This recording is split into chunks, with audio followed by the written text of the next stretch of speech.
अपने इस YouTube channel agile science academy में। तो क्लास 10 में हम लोग जो अध्याय पढ़ रहे थे विद्युत धारा का चुंबकीय प्रभाव, उसी को आगे बढ़ाते हुए आज हम लोग पढ़ेंगे। तो जितने भी सारे स्टूडेंट नए जुड़े हैं प्लीज मेरे चैनल को सब्सक्राइब कर ले, ठीक है। तो चलिए देखते हैं। तो आज का हमारा जो टॉपिक है वो क्या है, विद्युत चुंबकीय प्रेरण। तो चलिए जानते क्या है। जब किसी चालक को परिवर्ती चुंबकीय क्षेत्र में रखकर है ना घुमाया जाता है, ठीक है, तो चालक में विद्युत धारा प्रेरित होती है, ठीक है। यह धारा प्रेरित विद्युत धारा कहलाती है तथा यह परिघटना विद्युत चुंबकीय प्रेरण कहलाती है, ठीक है। तो इस फिगर में आप जैसा कि देख रहे हैं, है ना, ये परिनालिका है, ठीक है, और इसमें हम लोग क्षण चुंबक को गतिशील करा रहे हैं। और इस परिनालिका में क्या है कि कॉइल बंधा हुआ है और उस कॉइल को हम लोग गैल्वेनोमीटर से जोड़े हुए हैं। गैल्वेनोमीटर क्या होता है, ये अगर हल्का सा भी विद्युत धारा है ना उत्पन्न होगा तो इसका गैल्वेनोमीटर का जो सुई है वो विक्षेपित होगा, ठीक है। ये दोनों तरफ विक्षेपित होता है, ठीक है। ये दोनों तरफ क्यों विक्षेपित होता है मैं अभी बताता हूँ। तो जब इसको हम लोग यहाँ पे गतिशील कराएंगे उस समय क्या होगा कि इसमें विद्युत धारा प्रेरित होगा, उसी को ही हम लोग प्रेरित विद्युत धारा कहते हैं, ठीक है। तो जब इधर से इधर मतलब हम लोग गति कराते हैं अंदर की ओर, तो मान के चलिए इधर विक्षेपित हुआ गैल्वेनोमीटर का सुई, जब वापस इसको बाहर करेंगे उस समय भी क्या होगा, इसमें विद्युत धारा प्रेरित होगा लेकिन विपरीत दिशा में, ठीक है। तो उस समय जो है विक्षेपण सुई का इधर होगा, ठीक है। तो इस तरह से है ना विद्युत धारा प्रेरित होता है।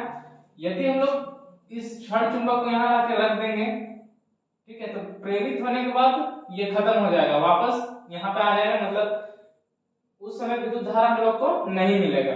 जब ये गति में रहता है तभी मिलता है, ठीक है।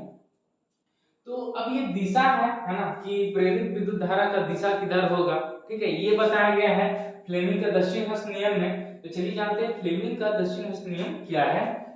तो अपने दाहिने हाथ की मध्यमा तर्जनी तथा अंगूठे को इस प्रकार फैलाएं कि तीनों एक दूसरे के लंबवत हो, जिस तरह से आप यहाँ देख रहे हैं, ठीक है, ये और ये। यदि तर्जनी चुंबकीय क्षेत्र की दिशा अंगूठा चालक की दिशा की ओर संकेत करता है तो मध्यमा चालक में प्रेरित धारा की दिशा को दर्शाता है, ठीक है। इस प्रकार फैलाएं कि तीनों लंबवत है। यदि तर्जनी जो है चुंबकीय क्षेत्र की दिशा, अंगूठा जो है चालक की गति की दिशा, तो जो मध्यमा है चालक में प्रेरित धारा की दिशा को बतलाता है, ठीक है।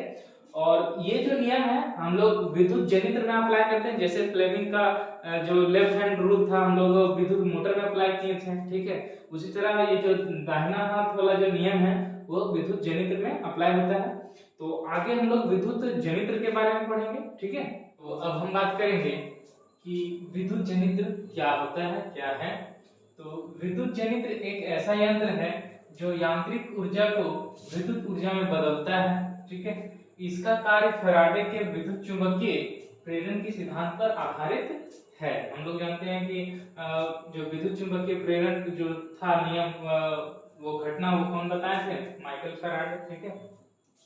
तो जो विद्युत जनित्र है वो दो प्रकार के होते हैं। पहला क्या है, प्रत्यावर्ती धारा जनित्र यानी कि अल्टरनेटिंग करंट जनरेटर, जिससे एसी करंट उत्पन्न होता है। और दूसरा है दिष्ट धारा जनित्र, है ना, डायरेक्ट करंट जनरेटर, जिससे डीसी धारा उत्पन्न होता है, दिष्ट धारा उत्पन्न होता है, ठीक है। तो जैसा कि स्टूडेंट्स है ना आप यहाँ पे देख रहे हैं कि ये हमारा प्रत्यावर्ती धारा जनित्र है, ठीक है, कंस्ट्रक्शन में आप देख रहे हैं, ठीक है। और दूसरा होता है दिष्ट धारा जनित्र, इसके बारे में हम लोग जानेंगे। तो फर्स्ट ऑफ ऑल इसके बारे में, तो ये हमारा क्या है, वो चुंबकीय क्षेत्र है ना एन और नॉर्थ पोल और साउथ पोल है, ठीक है। इसमें armature A B C D रखा गया है जो कि एक कॉइल है। ये जो है हमारा नरम लोहा का रॉड है जिसपे दो है ना वलय लगा हुआ है, ठीक है, दो अलग अलग है विद्युत मोटर के जस्ट उल्टा में। तो एबीसीडी जो है इसका ये पहला वाला से जुड़ा हुआ है और ये जो डी है ये दूसरे वाला जुड़ा हुआ है। यहाँ पे दो ब्रूस B1 और B2 है ना। ये जो रिंग है R1 और R2 है, इसको एक गैल्वेनोमीटर से जोड़ा गया है। ठीक है, तो चलिए देखते हैं सबसे पहले इसका सिद्धांत क्या है, फिर मैं बताऊंगा, है ना, कि ये कैसे कार्य करता है। ठीक है, तो इसका सिद्धांत क्या है, तो जब किसी कुंडली को चुंबकीय क्षेत्र में तेजी से घुमाया जाता है तो उसमें से गुजरने वाली चुंबकीय फ्लक्स में लगातार परिवर्तन होता रहता है, जिसके कारण कुंडली में वैद्युत धारा प्रेरित हो जाती है। कुंडली को घुमाने में व्यय यांत्रिक ऊर्जा, है ना, विद्युत ऊर्जा के रूप में प्राप्त होती है हमें। ठीक है, ये इसका सिद्धांत है। ठीक है, उसके बाद रचना की बात करते हैं, तो हम लोग फिगर पहले देख ही चुके हैं। तो रचना में सबसे पहले है क्षेत्र चुंबक। यह एक घोड़े की नाल की आकृति का शक्तिशाली चुंबक N और S होता है।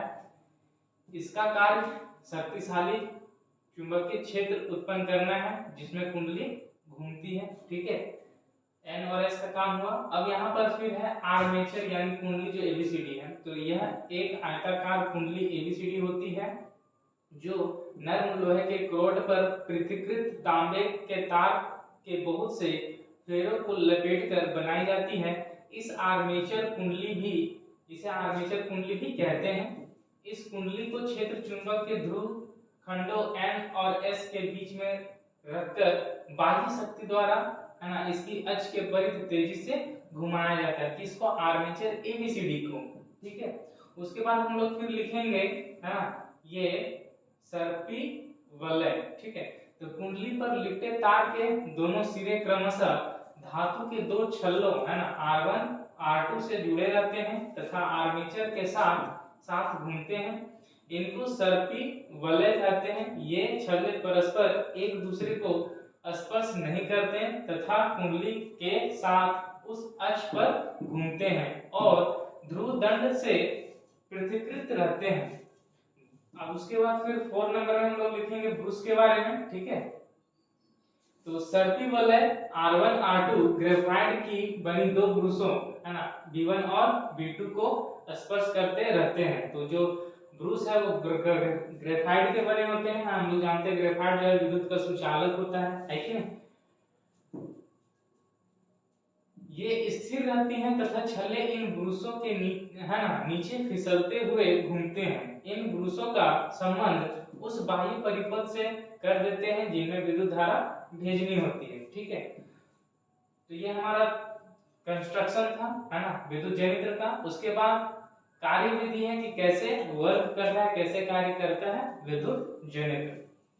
तो जब आर्मेचर कुंडली ABCD घूमती है तो कुंडली में से होकर जाने वाली फ्लक्स रेखाओं की संख्या में परिवर्तन होता है ना। दो बार होता एक बार लिखिएगा। अतः कुंडली में धारा प्रेरित हो जाती है। माना कुंडली दक्षिणावर्त दिशा में घूम रही है। ठीक है, मतलब कैसे घूम रही है ना, दक्षिणावर्त घूम रही है मतलब क्लॉकवाइज डायरेक्शन में घूम रही है। ठीक है, क्लॉकवाइज डायरेक्शन में घूम रही है, ऐसे करके ऐसे घूम रही है। ठीक है, वापस से आते हैं। दक्षिणावर्त में घूम रही है तथा किसी क्षण क्षैतिज अवस्था में है। इस क्षण, है ना, कुंडली की भुजा AB ऊपर उठ रही है तथा भुजा CD नीचे आ रही है। ठीक है, तो फ्लेमिंग के, है ना, फ्लेमिंग के दाएं हाथ के नियम के अनुसार इस भुजाओं में प्रेरित धारा की दिशा वही है। अतः ब्रूस B2 से बाहर जा रही है तथा ब्रूस, है ना, तथा धारा जो है ब्रूस B1 पर वापस आ रही है। जैसे कि कुंडली अपनी ऊर्ध्वाधर स्थिति से गुजरेगी, भुजा AB नीचे की ओर आने लगेंगे तथा CD ऊपर की ओर जाने लगेंगी। अतः अब धारा ब्रूस B1 से बाहर तथा ब्रूस B2 पर वापस आएगी, है ना। तो इस प्रकार आधे चक्कर के बाद बाह्य परिपथ में धारा की दिशा बदल जाएगी, अतः परिपथ में प्रत्यावर्ती धारा उत्पन्न होती है। ठीक है, तो ये था हमारा इसका विद्युत जनरेटर का वर्किंग। ठीक है, तो अब हम लोग चलिए इसको डिटेल में समझते हैं, है ना। तो वापस से फिगर में आते हैं।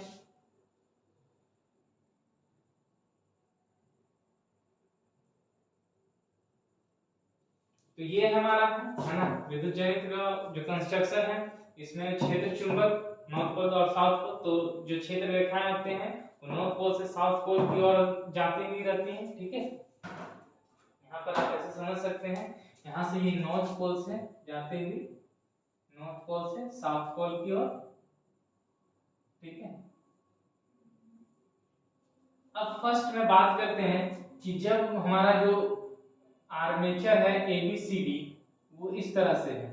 ठीक है, आर्मेचर जो है ABCD इस तरह से है, तो क्या है कि अभी जब ऐसे रहेगा है ना, तो चुंबकीय जो क्षेत्र है इसे इस तरह से कितना पार होगा, ज्यादा से ज्यादा एक पार होगा या दो पार होगा, है ना, मतलब कम नंबर में पार होगा।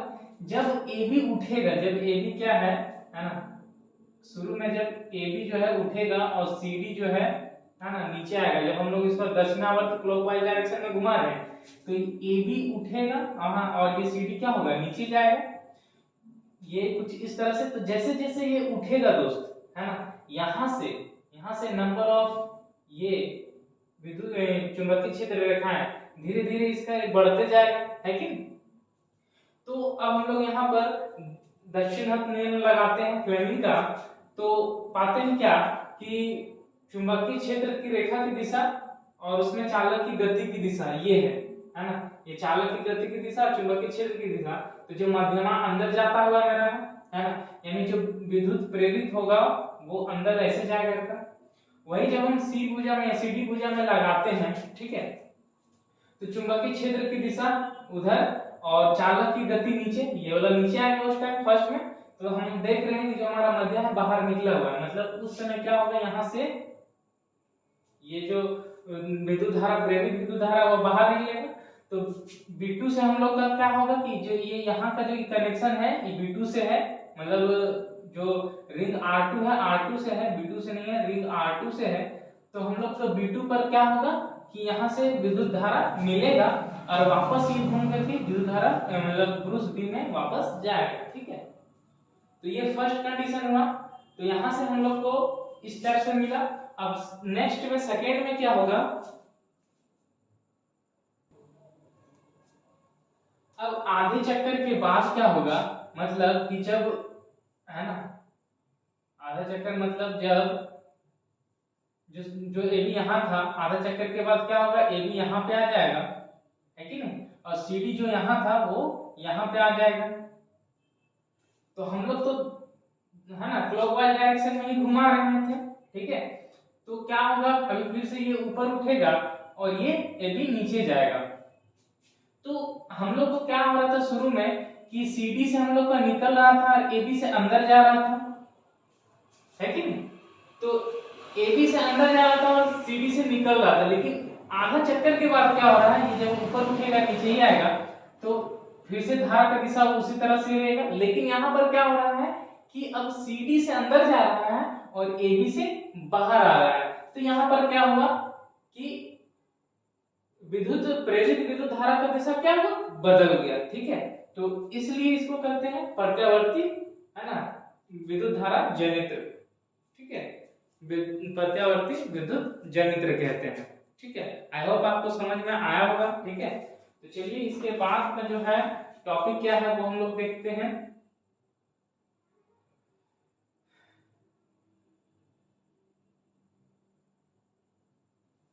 तो इसके बाद का जो टॉपिक है वो प्रत्यावर्ती धारा ही है ना, AC करंट ही है। क्या होता है AC करंट, चलिए देखते हैं।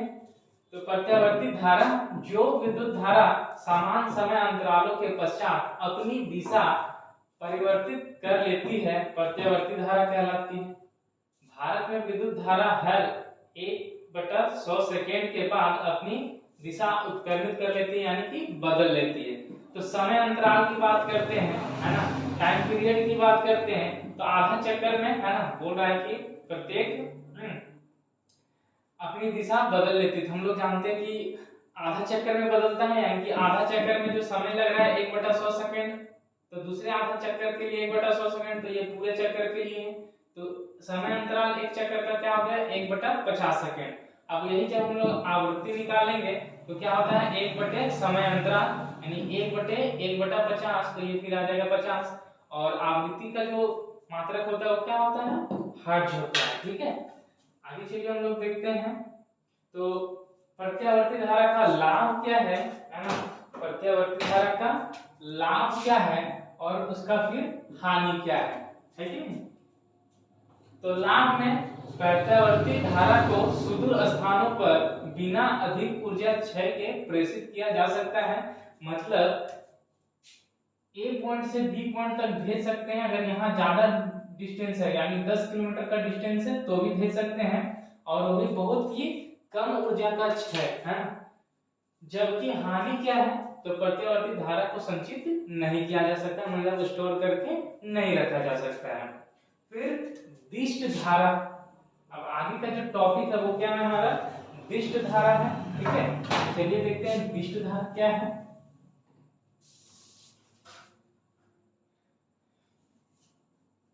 तो दिष्ट धारा, जो विद्युत धारा अपनी दिशा परिवर्तित नहीं करती है दिष्ट धारा कहलाती है। दिष्ट धारा को संचित कर सकते हैं ना, बैटरी को चार्ज करके, है कि नहीं।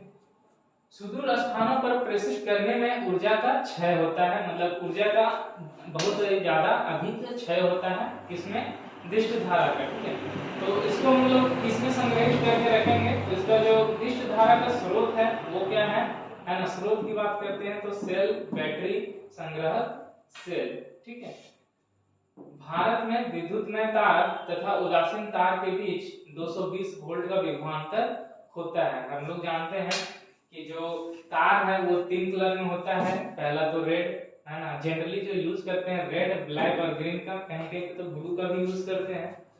तो रेड किसको बताता है, तो है ना धनात्मक है ना, यानी कि विद्युतमय तार को बताता है। ब्लैक उदासीन तार को यानी नेगेटिव तार को है ना, जिसको अर्थिंग बोलते हैं।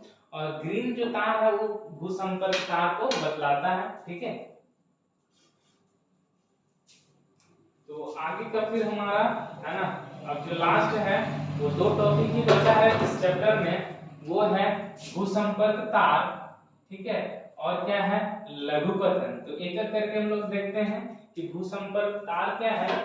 ठीक है, तो यदि साधित्र के धात्विक आवरण से है ना विद्युत धारा का क्षरण होता है तो यह हमें विद्युत आघात से बचाता है, या धारा के क्षरण के समय अल्प प्रतिरोध पथ प्रदान करता है। मतलब क्या है कि हम लोग कोई भी जैसे कि उपकरण है रेफ्रिजरेटर, इसका जो बॉडी होता है वो क्या होता है, मेटल का होता है। कभी कभी देखते हैं उसके बॉडी में करंट आ रहा होता है, तो क्या होता है कि सॉकेट में है ना इस तरह से 3 रहते हैं, तो ये एक और रहता है प्लस के लिए, एक रहता है माइनस के लिए, और ये जो है ये तीसरा बड़ा वाला जो आप देखते होंगे यही है ना क्या बोलते हैं, भूसंपर्क तार के लिए। तो यहाँ से जो तार का कनेक्शन अगर हम लोग धरती से कर देंगे तो जो रेफ्रिजरेटर के बॉडी में जो करंट आ रहा है उसको क्या करता है, वो जमीन में भेज देता है, और इस तरह से हम लोग को है ना वो शॉक नहीं लगता है ना, विद्युत के झटके नहीं लगता है। ठीक है, अब क्या है लघुपतन, जिसको इंग्लिश में शॉर्ट सर्किट कहते हैं। तो चलिए जो जानते हैं ये क्या है, जब अकस्मात है ना विद्युतमय तार व उदासीन तार दोनों सीधे संपर्क में आते हैं तो उसको क्या बोलते हैं, शॉर्ट सर्किट बोलते हैं। शॉर्ट सर्किट के केस में होता क्या है, परिपथ में प्रतिरोध कम हो जाता है, अतिभारण है ना, और अतिभारण हो सकता है। मतलब प्रतिरोध का शॉर्ट सर्किट में क्या होता है, परिपथ का जो प्रतिरोध कम हो जाता है और ओवरलोडिंग हो जाता है। ठीक है, जिसके कारण से वो जो परिपथ है पूरा जल जाता है। देखे होंगे कि किसी भवन में आग लग जाता है तो कारण बताया जाता है शॉर्ट सर्किट।